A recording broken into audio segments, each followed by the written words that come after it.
Salut à tous les amis, j'espère que vous allez bien. On se retrouve aujourd'hui pour une nouvelle vidéo les gars, pour le débrief de Danemark-France. Il y a beaucoup de choses à dire les gars, c'est compliqué honnêtement d'analyser un match comme ça quand t'as vu, le match contre l'Autriche en fait. Et c'est un peu le tout et rien en fait, et c'est ça qui est problématique, c'est que contre l'Autriche, il y avait du positif. Mais là, contre le Danemark, il n'y a rien à prendre en fait. Et c'est désastreux comme sur les derniers mois. Et c'est compliqué en fait. C'est très compliqué. Bon, le Danemark a bien joué, mais en fait, c'est ça le problème.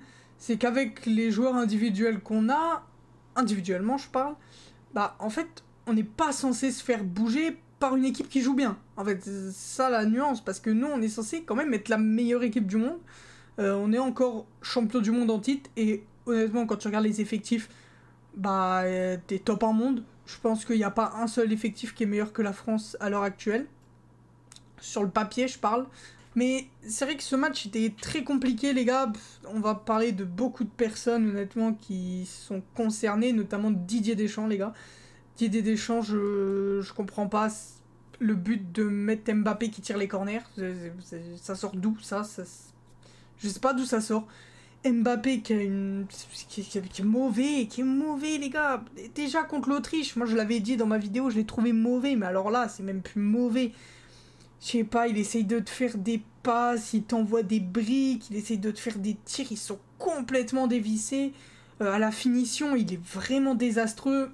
Alors autant à la finition, il a jamais été vraiment très bon, sauf par contre sur ces derniers mois, ces dernières années, où tu sentais qu'il avait pris un peu en sang-froid. Voilà, c'est ça. Hein. Il lui manque du sang-froid à Mbappé. En fait, devant le but, c'est compliqué parce que parce qu'il a pas de sang-froid en fait, tout simplement. Il a du mal à finir les occasions.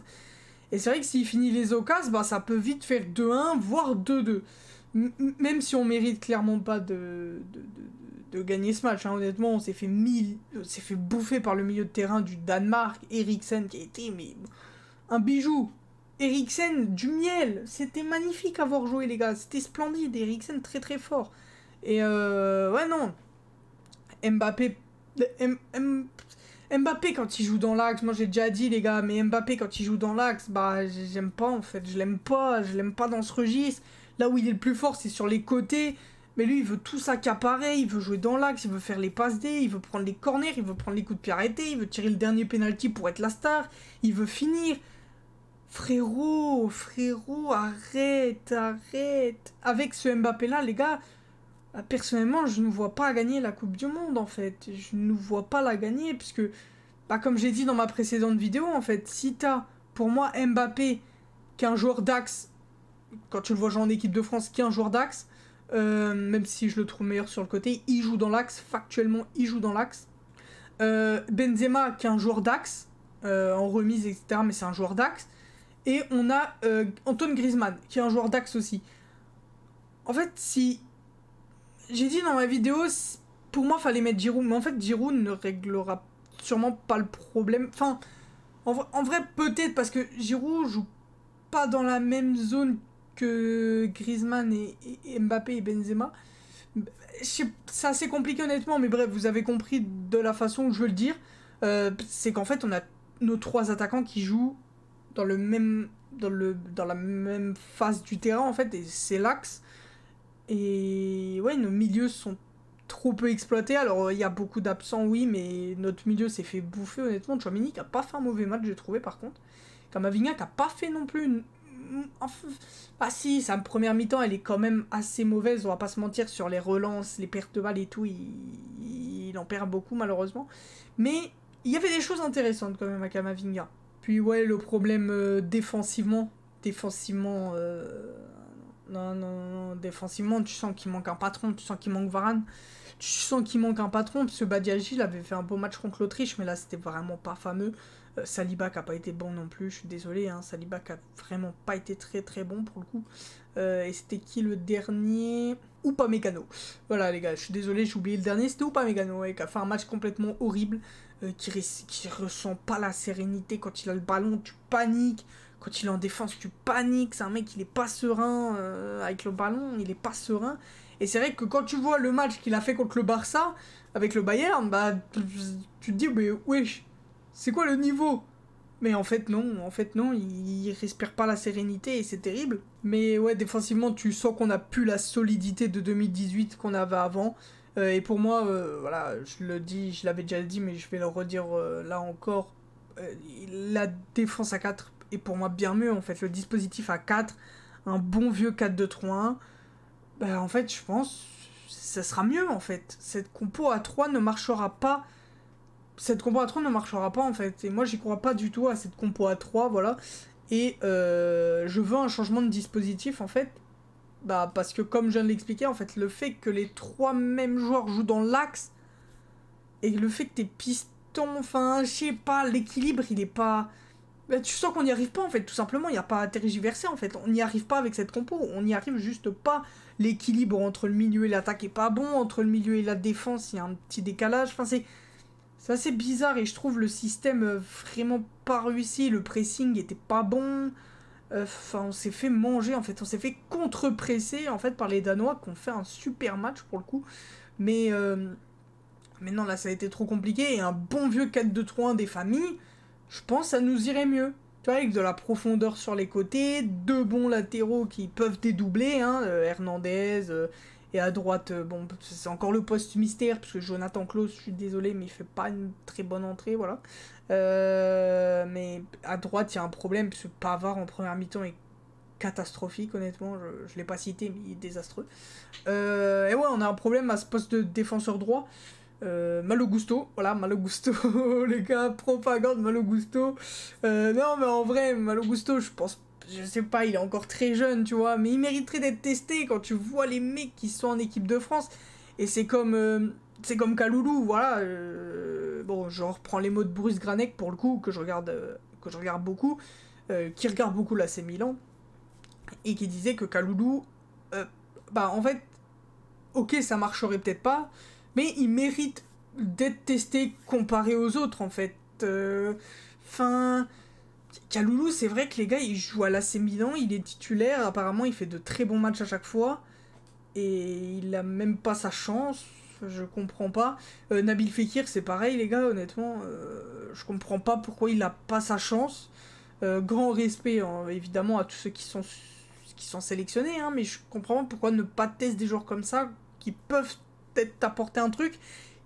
Et Nabil Fekir, en fait, il peut t'apporter ce rôle de numéro 10, bah, que Griezmann ne fait plus, en fait. Griezmann ne fait plus ce rôle de numéro 10 à monter la balle, à mener le jeu. Ça manque de leadership aussi, hein. Griezmann, ça manque de leadership. Dans cette équipe, ça manque d'un leadership. Ça manque d'un Pogba, en fait. Et ouais, faut le dire, bah, Pogba manque à ce niveau-là aussi. Il manque à sa qualité de passe, bien évidemment, mais il manque aussi à ça, c'est à son leadership, les gars. Sur le terrain, tu sens pas des guerriers, tu sens pas des mecs qui veulent se la donner, tu sens pas ça. Et c'est vrai qu'à la Coupe du Monde 2018, bah, en fait, tu ressentais ça, tout le monde voulait se la donner, tout le monde voulait gagner. Et là, c'est vrai que tu ressens plus trop ça. Donc, ouais, non, ça manque d'un leadership et ça manque, ça manque d'un vrai numéro 10 qui est capable de te monter le jeu, de te faire des passes qui cassent les lignes, de te faire des frappes de loin. Je viens de citer Nabil Fekir, en fait, qui est bon dans les petits espaces. Bah, Nabil Fekir, en fait, les gars, voilà, je suis désolé, mais je comprends pas comment Nabil Fekir n'est pas testé, même en 4-2-3-1, je comprends pas comment on teste pas un Nabil Fekir ou même un autre numéro 10 si vous en avez en tête, c'est parce que j'ai Fekir qui est très très bon et qui me vient en tête, mais je sais pas, vous pouvez m'en citer d'autres, bien évidemment, j'en ai pas en tête, mais voilà. Je comprends pas trop, pour moi un 4-2-3-1 avec Benzema, Mbappé sur le côté gauche, un vrai numéro 10. Pour moi, Nabil Fekir collerait le mieux. Après, peut-être qu'il y en a d'autres, je les ai pas en tête. Ou alors même Antoine Griezmann, si tu veux vraiment mettre Antoine Griezmann.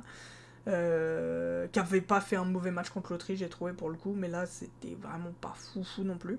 Et à droite, je mettrais Ousmane Dembélé, les gars. Ousmane Dembélé, pour moi, il a tous les jours sa place dans le 11 titulaire de l'équipe de France. Et en fait, je comprends pas comment tu peux faire une compo sans le mettre alors que le mec, il surnage en ce moment avec le Barça. Malheureusement, là, il est blessé. Enfin, il est blessé. Il s'était entraîné à part parce qu'il avait une petite douleur. apparemment rien de grave, donc tant mieux. Et en défense, ouais, c'est vrai qu'en défense, ça respire pas la sérénité. Le milieu de terrain, tu sens qu'il manque d'un mec d'expérience, en fait, quand même.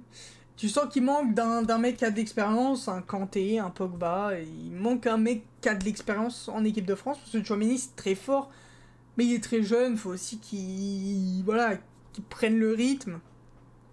Et c'est pas évident, les gars, donc faut les laisser se mettre en place et on verra bien. On verra bien. Bon, dans mes notes, je pense que c'était pour la première mi-temps, j'ai noté le manque de création d'occasion franche. Bon, bah, en deuxième mi-temps, il y a Mbappé qu'on a eu, malheureusement, elles sont pas finies au fond. Donc voilà. Il y avait trop peu de dribbles et de percussions réussies, en fait, testées et réussies. Dans les petits espaces, c'était pas fou. Enfin, il y avait quelques combinaisons, mais c'était pas non plus grandiose, j'ai trouvé. Un manque de communication, je crois que c'est un moment Fofana, je crois, en deuxième mi-temps, qui a le ballon au milieu de terrain, il y a quelqu'un qui arrive dans son dos, personne lui communique. Voilà, sur le coup de pied arrêté, je sais plus, de l'année, je crois, ouais, désolé pour son nom que j'ai sûrement écorché, mais... Et qui est 3 fois tout seul au corner, dans la même zone. Je comprends pas comment c'est possible quand t'es en équipe de France de faire ce genre d'erreur. Ça manque de communication, ça manque d'un leadership aussi, hein. C'est là que tu ressens le manque de leadership. Mais ouais, ça manque de communication à certains moments, j'ai trouvé en tout cas. Et problème dans les relances aussi, défensivement à chier, quoi. Défensivement, il n'y a rien à tirer de bon. Et voilà, c'est triste quand tu te dis que l'équipe de France 2018, défensivement, bah... C'était peut-être pas l'équipe la plus belle à avoir joué, mais t'étais serein à chaque match parce que bah t'avais une solidité défensive qui était vraiment au point, qui était vraiment au point pour le coup, et ça faisait plaisir. Bon, Mbappé, on en a déjà un peu parlé, les gars. Olivier Giroud, forcé de constater que bah sur ce match-là, il aurait été sur le banc. Honnêtement, ça aurait rien changé, les gars. Voilà, j'ai pas trouvé bon Olivier Giroud. Bon, c'est pas pour ça que je vais le descendre, hein. Je l'ai encensé dans ma dernière vidéo où je disais que je m'étais trompé à son sujet. Je retire pas ce que j'ai dit. C'est un très bon joueur, je le savais même avant. Mais là, c'est vrai qu'il a pas fait un bon match en fait, tout simplement. Il a pas fait un bon match, Olivier Giroud. On l'a quasiment pas vu. Et bon, après, c'est l'équipe de France qui était mauvaise. Mais c'est vrai que là, tu l'as pas senti apporter quelque chose à l'équipe. Je sais pas si vous voyez ce que je veux dire. En fait, bah, comme là l'équipe a mal tourné, il a pas su redresser l'équipe en faisant quelques trucs. Je sais pas si vous voyez ce que je veux dire, mais genre typiquement Benzema aurait sûrement été capable de ça. À tout moment, te trouver une frappe de je ne sais d'où, te trouver un dribble pour débloquer quelque chose, te débloquer une passe, un truc comme ça, tu vois. Malheureusement, je ressens pas ça avec Giroud en fait, et j'ai pas ressenti ça non plus sur ce match. J'ai pas senti qu'il pouvait y avoir un déclic. Nkunku est rentré. Nkunku, les gars, je me souviens même plus de son entrée honnêtement, donc ce qui m'a pas forcément marqué, je pense. N'hésitez pas à me dire dans les commentaires s'il était bon ou pas Nkunku. Honnêtement, je m'en souviens plus du tout, je l'ai pas noté. Donc bon, c'est que ouais, non, c'est que ça devait pas être foufou non plus son entrée. Il y avait beaucoup d'absents, c'est vrai, les gars. À l'Euro, les gars, il n'y avait pas d'absents. À l'Euro, c'était quand même désastreux. Donc, faut pas remettre tout sur le dos des absents non plus. Il y a des absents, oui. Mais ça fait pas tout non plus. Voilà, je tiens à remettre un peu quelques trucs. Parce que je vois beaucoup, il y en a, ils disent oui, mais il y avait des absents. Avec ceux qui sont absents, ça sera mieux et tout. Dans ce dispositif-là, honnêtement, je sais pas. Dans ce dispositif-là, honnêtement, je sais pas si ça ira bien mieux, en vrai. J'espère me tromper en tout cas, mais je pense qu'il faut vraiment changer de formation. J'espère que Didier Deschamps va changer de formation, et sinon, bah, pour moi, on fonce droit dans le mur, en fait, et c'est triste. Et j'espère que la France va quand même faire une belle Coupe du Monde, les gars, parce que, bon, on est tous derrière la France, et on espère que ça va gagner la Coupe du Monde. Forcément, on va soutenir les Bleus, les gars. Dernier débrief de l'équipe de France. Ouais les gars, là il y a FIFA qui arrive cette semaine, vendredi. On va faire des streams, voilà, il y aura des streams le mardi soir, il y aura des streams le mercredi matin, le mercredi après-midi aussi peut-être, le vendredi soir, le samedi et le dimanche après sûrement. Voilà, je vais essayer de stream un maximum pour ce FIFA les gars. On va essayer de full s'améliorer. Bon bref voilà, je fais ma petite pub. J'ai une Twitch les gars, lien en description. Merci à tous ceux qui suivent les débriefs et les vidéos. Mon TikTok est aussi dans la description. Dimanche, enfin lundi du coup, débrief du match Lens-Lyon ou Lens-Lyon. Voilà, ça va être un sacré match. Le retour de nos équipes, les gars. Hâte de voir ce que l'Olympique Lyonnais a nous proposé. Parce que là, si on fait un mauvais match, les gars, vous allez m'entendre sur le débrief. Moi, je vous le dis, ça va pas se passer comme les autres débriefs. Hein. Là, je vais pas être content du tout. On espère une victoire, bien évidemment, de l'Olympique Lyonnais, les gars. Et on se retrouve, bah, du coup, pour le mondial, pour le débrief de l'équipe de France. Prenez tous soin de vous, les gars. Merci à tous. Des bisous. Bye tout le monde.